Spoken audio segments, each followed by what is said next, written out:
গত কয়েকদিনে বদলে গেছে চুয়াডাঙ্গার চিত্র। যেদিকেই চোখ যায় সেদিকেই নান্দনিক চিত্র সংলাপ এবং বাহারি রঙে রাঙা দেয়ালের দেখা মেলে। দেয়াল চিত্রে প্রতিবাদী ভাষা ও নতুন বাংলাদেশে জনগণের চাও ফুটিয়ে তুলেছেন শিক্ষার্থীরা। দেখে মনে হয় যেন বিদ্রোহ সংগ্রাম আর বিজয় গাথার প্রমাণ চিত্র। নুডলস খান নাই তো নুডলসই খান নাই।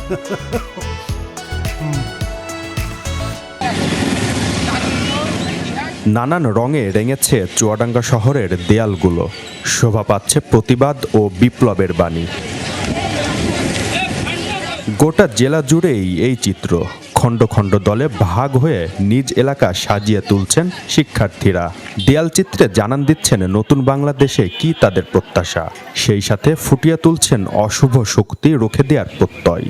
আন্দোলন থেকে শেখ হাসিনার পদত্যাগ পর্যন্ত যা যা হয়েছে ওই বিষয়টা আমরা ফোটানোর চেষ্টা করছি। দেশের ছাত্রদের আগামীর চাওয়া, যে আগামীতে কি হতে চলেছে সেটার চাওয়া, আনন্দটা যে খুশিটা সেটা আমরা বোঝানোর জন্য আজকে আমাদের দেওয়ালগুলোকে রাঙিয়ে তুলেছি।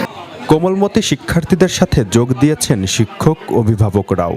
তরুণদের অন্যায় অত্যাচারের বিরুদ্ধে প্রতিবাদের সাহস যোগাচ্ছেন তারা। আমরা এটাকে বলতেছি নান্দনিক চুয়াডাঙ্গা।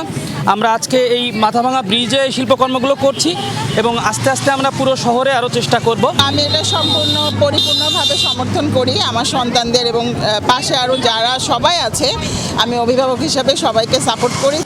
আন্দোলন বিপ্লবের পর নতুন এক বাংলাদেশের অপেক্ষায় কোটি মানুষ।